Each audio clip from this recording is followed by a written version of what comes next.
Hello प्यारे बच्चों, स्वागत है आप सभी का आपके अपने यूट्यूब चैनल और आर स्टडी क्लासेस पे। तो बच्चों, आज हम लोग पढ़ेंगे क्लास 10th मैथ का लेसन नंबर 5, जिसका नाम है समांतर श्रेणियाँ। तो सबसे पहले समांतर श्रेणियों में हम कुछ बेसिक चीज़ें जानेंगे।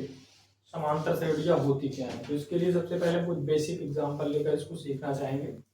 उसके बाद फिर चलेंगे हम टॉपिक की तरफ। मान लेते हैं जैसे आपको घर से प्रतिदिन स्कूल जाते हैं, तो मान लेते हैं कि आपको पहले दिन 10 रुपये मिले और इसी तरह से प्रतिदिन आपको 10 रुपये मिलते हैं, और मान के हम ये चलते हैं कि उसको आप खर्चा नहीं करते हैं। अब खर्चा नहीं करना है, करते भी हैं, तो इसे हमें मानना है, यहाँ पे मान के चलना है। तो मान लेते हैं कि सबसे पहले दिन आपको 10 रुपये मिले, उसको आपने खर्चा नहीं किया। फिर दूसरे दिन 10 रुपये मिले, तो आज का 10 रुपया और कल जो आपको मिला वो 10 रुपया जोड़कर आपका क्या हो जाएगा, 20 रुपये हो जाएंगे। फिर तीसरे दिन के लिए तो ये 2 दिन का 20 रुपये आपका हुआ, और तीसरे दिन का भी 10 जोड़ लोगे तो ये 30 रुपये हो जाएगा। चौथे दिन की अगर बात करें तो चौथे दिन भी आपको 10 रुपये मिलेगा, तो 3 दिन का 30 है और 10 वो भी ऐड हो जाएगा। इस प्रकार से आपका ये 40 रुपये हो जाएगा। तो पांचवें दिन का बता दो कि इधर 50 हो जाएगा, क्योंकि प्रतिदिन 10 रुपये हमें मिलते जा रहे हैं और खर्च हमें नहीं करना है। क्यों? क्योंकि हम यहाँ पे समांतर श्रेणियां सीख रहे हैं। तो इसी प्रकार से हमें प्रथम दिन 10 रुपये मिले, दूसरे दिन 10 रुपये और मिले, तो दोनों दिन का ऐड करके 20 रुपये हो गए। तीसरे दिन आपको भी 10 रुपये मिले, तो इस प्रकार 30 हो गए, फिर 40 हो गया, फिर 50 हो गया। इसी प्रकार से अगर हम प्रतिदिन जो 10 रुपये हमें मिलते जा रहे हैं उसको अगर जोड़ते जाएं, एक निश्चित क्रम में एक श्रेणी प्राप्त होगी, इसको हम समांतर श्रेणियां कहते हैं। जो पहले दिन आपको पैसा मिला है इसको हम ए से प्रदर्शित करेंगे। पहले दिन जो पैसा मिला है आपका ए हो जाएगा, दूसरे दिन ए प्लस बी हो जाएगा, क्योंकि दूसरे दिन का भी पैसा जुड़ गया ना, तो पहले दिन में दूसरे दिन का जोड़ दोगे, और जो दूसरे दिन का पैसा होगा उसको हम डी बोलेंगे। यहाँ पे डी क्या है, यहाँ पे डी आपका सार्वंतर है। ठीक, डी क्या है, सार्वंतर है। इसी प्रकार से जो तीसरे दिन पैसा मिलेगा उसको हम ए प्लस 2D बोल देंगे, क्योंकि इसमें 2 दिन का पैसा आगे का जुड़ गया। अब ये तीसरे दिन का क्या होगा, तो ए प्लस 4D हो जाएगा। और इसी प्रकार से तीसरे दिन का आपका पैसा क्या होगा, तो ए प्लस 2D होगा, और चौथे दिन का ए प्लस 3D होगा, और पांचवें दिन का ए प्लस 4D होगा।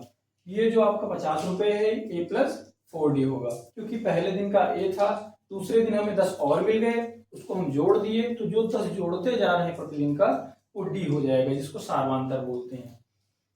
तो यहाँ पे जो ए प्राप्त हुआ है, ए प्लस डी प्राप्त हुआ है, ए प्लस 2D, ए प्लस 3D, ए प्लस 4D, ये क्या है, ये समांतर श्रेणियों के व्यापक रूप है। व्यापक रूप होता क्या है, तो जिस रूप में हम समांतर श्रेणियों को लिखते हैं, समांतर श्रेणियों को प्रदर्शित करने का एक क्रम है, जिसे हम समांतर श्रेणियों का व्यापक रूप कहते हैं। तो ये क्या है, समांतर श्रेणियों का ये आपके व्यापक रूप है, समांतर श्रेणियों का व्यापक रूप है। अब समांतर श्रेणियों का व्यापक रूप पता चल गया। अब अगर कोई पूछे कि समांतर श्रेणी होती क्या है, तो क्या बताओगे? ठीक, ऐसे थोड़ी बताओगे कि 10 रुपये आज मिल गए, 10 रुपये कल मिल गए, 10 रुपये परसों मिल गए, ऐसे नहीं बताना है ना। समांतर श्रेणियां होती क्या है, तो सबसे पहले इसकी परिभाषा देख लो। समांतर श्रेणी वह श्रेणी जिसके प्रत्येक पद में एक निश्चित संख्या जोड़ने या घटाने पर आने वाले पद प्राप्त होते हैं। वह श्रेणी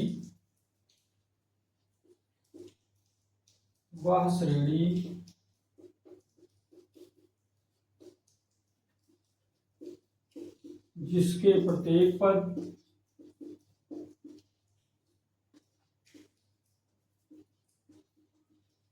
उसके पहले पद में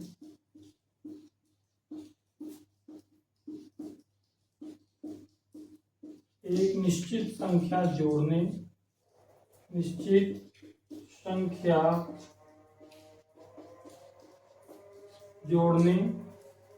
या घटाने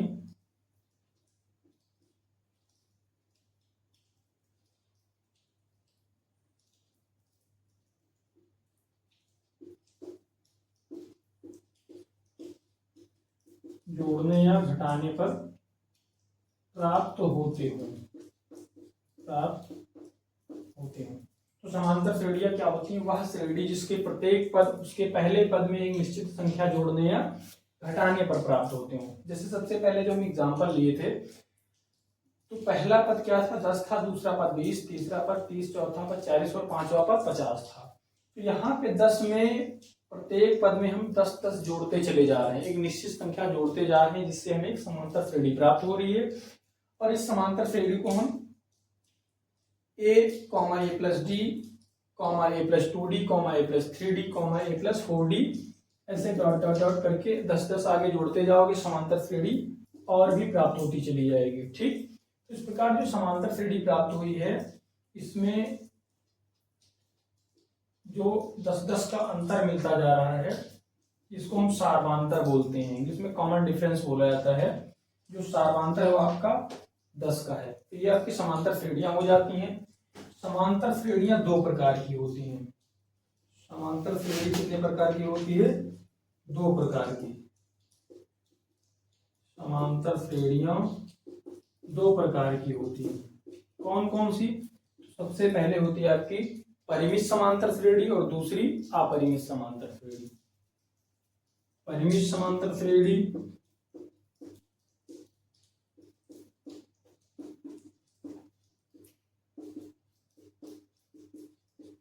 और दूसरी होती है अपरिमित समांतर श्रेणी।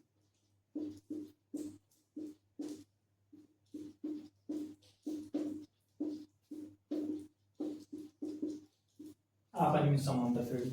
तो परिमित समांतर श्रेणी क्या होती है? तो वह समांतर श्रेणी जिसमें पदों की संख्या निश्चित हो। जैसे यहाँ पे जो पद हैं आपके 1 2 3 4 कुल 5 पद हैं, लेकिन आगे डॉट डॉट डॉट डॉट कर दिए हैं, मतलब और भी आगे पद आ रहे हैं, अनंत तक जाएंगे। तो जो परिमित समांतर श्रेणी होती है, इसमें ऐसा नहीं होता है, इसमें निश्चित पद होते हैं। जैसे यहाँ पे 5 पद हैं, अभी हम डॉट डॉट हटा दें, मतलब आगे पदों की संख्या रिपीट ना होती हो, तो वो परिमित समांतर श्रेणी में आ जाएगा। तो परिमित समांतर श्रेणी आपकी क्या होगी? परिमित समांतर श्रेणी में पदों की संख्या निश्चित होती है। क्या होती है? पदों की संख्या निश्चित होती है। लेकिन जो अपरिमित समांतर श्रेणी होता है, यहाँ पे आपके अपरिमित समांतर श्रेणी में पदों की संख्या क्या होंगी? अब उसमें निश्चित है, तो यहाँ पे आपकी अनिश्चित हो जाएंगी। जो ऊपर एग्जाम्पल हम लिए थे, जिसमें देख सकते हैं आप लोग 10 20 30 40 50 डॉट डॉट डॉट आगे समांतर श्रेणियां ये बढ़ती जा रही हैं, तो ये आपकी अपरिमित समांतर श्रेणी में आ जाएंगी। अगर एग्जाम्पल लेना चाहोगे तो अपरिमित समांतर श्रेणी का उदाहरण क्या होगा? सेम उदाहरण हम यहाँ पे लेना चाहेंगे। 10 20 30 40 50 dot dot dot dot dot dot आगे बढ़ती जा रही हैं, और ये समांतर श्रेणी आपकी अनंत तक चली जाएगी। लेकिन जो परिमित समांतर श्रेणी है, इसका उदाहरण लोगे तो यहाँ पे आपके निश्चित पद हो जाएंगे 10 20 30 40।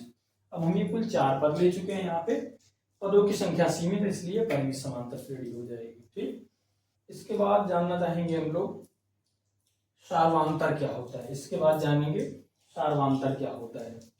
तो सार्वांतर जैसा कि ऊपर बताया जा चुका है, लेकिन थोड़ा सा और सार्वांतर के बारे में जान लो। सार्वांतर क्या होता है? जो दो पदों के बीच का अंतर होता है, उसे ही हम सार्वांतर कहते हैं। जो सार्वांतर है, ये धनात्मक भी हो सकता है, ऋणात्मक भी हो सकता है और शून्य भी हो सकता है। सार्वांतर धनात्मक भी हो सकता है और ऋणात्मक भी हो सकता है, शून्य भी हो सकता है। कैसे? यहाँ पे तो प्रत्येक पद में 10-10 जुड़ता जा रहा है, हो सकता है कि घटता भी चला जाए। ठीक, तो ऋणात्मक सार्वांतर हो जाएगा। किसी पद में हो सकता है कि समान संख्या रिपीट हो रही है, 50 50 50 50 50। ठीक, तो वहां पे प्रत्येक पद में शून्य जुड़ता जा रहा है। इस प्रकार वो हमारी जो समांतर श्रेणी होगी उसमें सार्वांतर शून्य होगा। ये चीजें समझ में आई। अब हम कुछ सूत्र जानना चाहेंगे इसमें, समांतर श्रेणियों के लिए कुछ बेसिक सूत्र जिनका हम प्रयोग प्रश्नावली के क्वेश्चन को सॉल्व करने में करेंगे। तो कुछ सूत्र इसके होते हैं। सबसे पहले होता है, सबसे पहले यंगम्य पद के लिए सूत्र। n वां पद के लिए सूत्र। जो n वां पद के लिए सूत्र होता है, n वां पद क्या है यहाँ पे, तो किसी भी समांतर श्रेणी के अंत में आने वाला पद, लास्ट में कौन सा पद है, तो n वां पद के लिए सूत्र होता है आपका an बराबर a प्लस ब्रैकेट में n-1 इंटू डी। ये n वां पद के लिए सूत्र होता है। ये क्या है यहाँ पे, an क्या है, तो an यहाँ पे आपका अंतिम पद होगा। ए क्या है, ये ऑलरेडी बताया जा चुका है, ये आपका पहला पद होगा, प्रथम पद। और यन क्या है, तो यन पदों की संख्या है, पदों की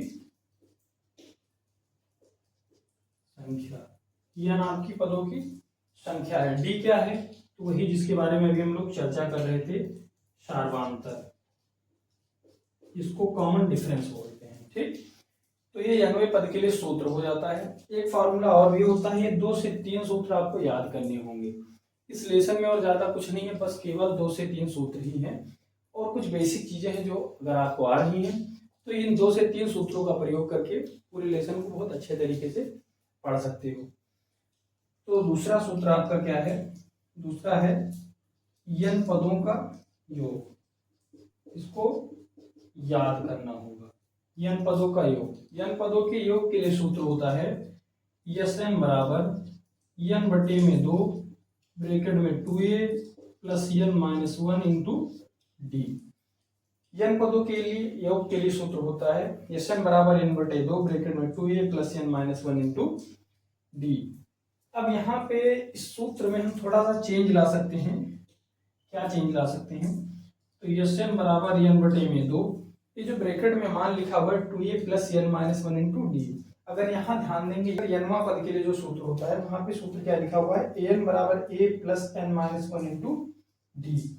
तो an का मान क्या है, a plus n-1 into D. अब यहाँ पे अगर 2a में से एक a ले लिया जाए तो क्या बन जाएगा, a plus n-1 into D. तो यहाँ पे हम एक a बाहर कर लेंगे और जो दूसरा a है वो इस सूत्र के साथ में शामिल कर लेंगे, जिससे हमें an का मान प्राप्त हो जाएगा। तो इसके स्थान पे हम लोग क्या लिख सकते हैं, an लिख सकते हैं। इस प्रकार n वां पद, हाँ इस प्रकार n पदों के योग के लिए सूत्र क्या बन जाएगा, Sn बराबर n बटे 2 ब्रैकेट में a प्लस an हो जाएगा।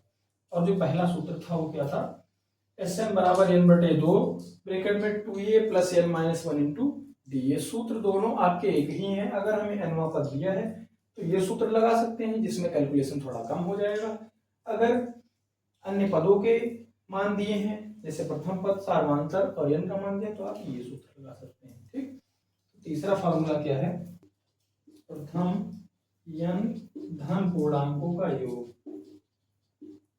पूर्णांकों का योग। n धन पूर्णांकों के योग के लिए सूत्र क्या होता है, यस बराबर n ब्रैकेट में n+1 बटे में 2। ये प्रथम n धन पूर्णांकों के योग के लिए सूत्र होता है। तो ये लगभग बेसिक से कुल 3 सूत्र हैं आपके जो इस लेसन में प्रयोग में आएंगे, और इन तीनों सूत्रों को याद करना होगा। और भी यदि कोई फॉर्मूला एक्सरसाइज में यूज हो रहा है, प्रश्नावली को सॉल्व करते हुए यूज हो रहा है, तो वहां पे ऑलरेडी बताया जाएगा। ठीक, वहां पे आप लोगों को बताया जाएगा। अगर इस टॉपिक से किसी भी प्रकार का कोई डाउट है तो आप लोग कमेंट बॉक्स में कमेंट करके पूछ सकते हैं। आज के लिए बस इतना ही रखा जाता है, फिर मिलते हैं प्रश्नावली 5.1 के साथ में प्रश्नों को सॉल्व करते हुए।